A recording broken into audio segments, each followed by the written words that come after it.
पंजाब की राजनीति सच में किसी बड़े मोड़ की तरफ बढ़ रही है या फिर सिर्फ आरोप प्रत्यारोप और सियासी रणनीति का हिस्सा है?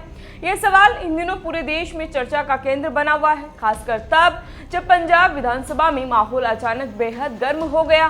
दरअसल हाल ही में विपक्ष ने मुख्यमंत्री भगवंत मान पर गंभीर आरोप लगाते हुए दावा किया है कि वह शराब पीकर विधानसभा सत्र में पहुंचे हैं और इस दावे को श्रोमणी अकाली दल ने सोशल मीडिया पर एक वीडियो जारी कर और भी तेज कर दिया, जिसमें उन्होंने मुख्यमंत्री के व्यवहार पर सवाल उठाए हैं। विपक्ष ने इसे लोकतांत्रिक मर्यादाओं का उल्लंघन बताते हुए सरकार की कार्यशैली पर हमला बोला, जिससे सदन के बाहर भी राजनीतिक तनाव बढ़ गया।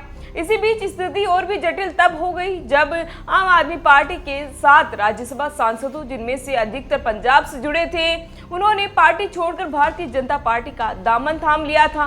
तब से पंजाब में आपकी एकजुटता पर सवाल उठने लगे और अफवाहें फैलने लगी हैं कि कई विधायक भी पाला बदल सकते हैं।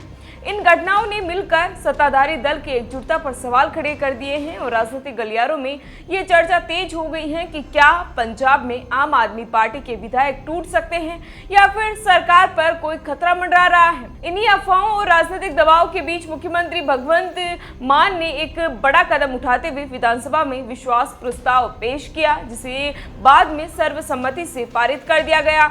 117 सदस्यीय विधानसभा में आम आदमी पार्टी के पास 94 विधायकों का मजबूत बहुमत है। फिर भी सरकार ने यह प्रस्ताव लाकर स्पष्ट संदेश देने की कोशिश की है कि पार्टी पूरी तरह एकजुट है और किसी भी तरह की टूट या अस्थिरता की कोई स्थिति नहीं है। विश्वास प्रस्ताव के दौरान सदन में मौजूद कई मंत्रियों और विधायकों ने विपक्ष पर अफवाह फैलाने का आरोप लगाया, जबकि विपक्षी दलों जैसे कांग्रेस, अकाली दल और भाजपा के कई नेता उस समय सदन में मौजूद नहीं थे, जिससे यह भी संकेत मिला है कि वे इस प्रक्रिया से दूरी बनाए हुए हैं।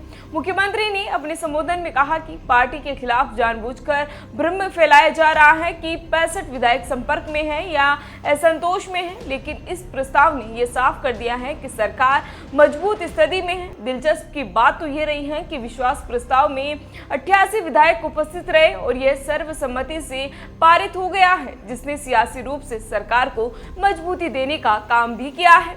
भगवंत मान ने आगे कहा कि 2027 तक भी जनता का भरोसा इसी तरह बना रहेगा और उनकी सरकार विकास के एजेंडे पर काम करती रहेगी। साथ ही उन्होंने ये भी कहा है कि विपक्ष बिना आधार के अफवाहें फैलाकर माहौल खराब करने की कोशिश कर रहा है। इस पूरे घटनाक्रम के बीच यह भी चर्चा में है कि सांसद राघव चड्ढा ने दावा किया था कि वह कुछ विधायकों के संपर्क में है, जिससे राजनीतिक अटकलें और तेज हो गई थी। यानी अब पंजाब की राजनीति इस समय ऐसे दौर से गुजर रही है जहां एक तरफ आरोप प्रत्यारोप का दौर है तो दूसरी ओर सरकार अपनी ताकत और एकजुटता दिखाने में लगी हुई है। और आने वाले समय में ये देखना दिलचस्प होगा कि क्या ये स्थिरता बनी रहती है या फिर कोई नया राजनीतिक मोड़ सामने आता है। फिलहाल इसी तरह की राजनीतिक अपडेट के लिए बने रहिए हमारे साथ और देखते रहिए द इंडिया मूव्स। नमस्कार।